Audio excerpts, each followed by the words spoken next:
I'm Willie Pickens. I'm a jazz musician and I'm an educator.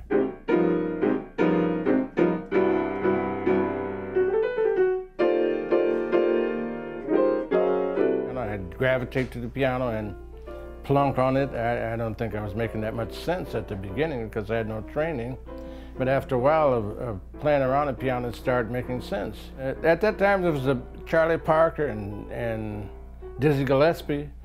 They were all the rage. You know, that was the bebop, beginning of the bebop era that was real strong. So, and that was an exciting period of music. And the music was different, the dress was different, and they kind of formed a kind of a language of their own, you know.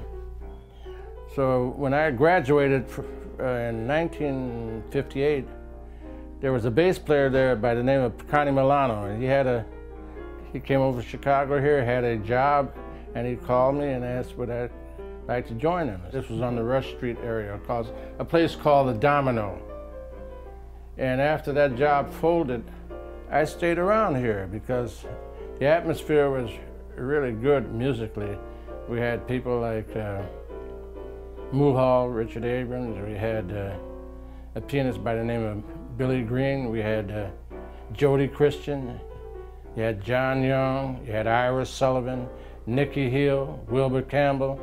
So it was a quite exciting scene here, and the musicians were really warm and welcoming to me. I wasn't planning on staying in Chicago. I was headed towards New York, but the scene was just so inviting, so I stayed around.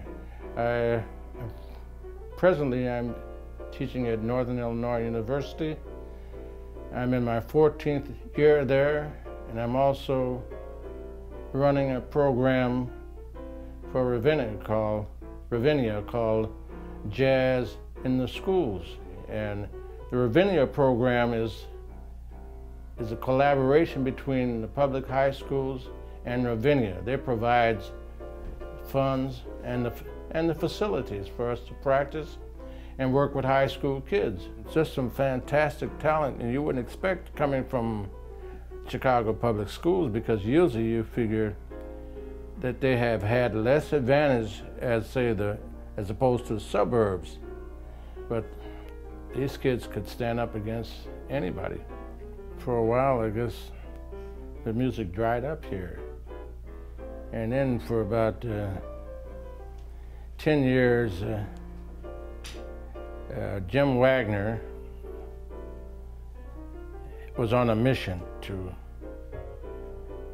bring jazz back to Hyde Park. We have looked for another venue, and we've been having places like Room 43, and then we also used International House. So I don't know if we'll be permanently at Room 43 or not, but it's a nice venue. And hopefully, for the legacy of Jim Wagner, we can continue to have jazz in Hyde Park.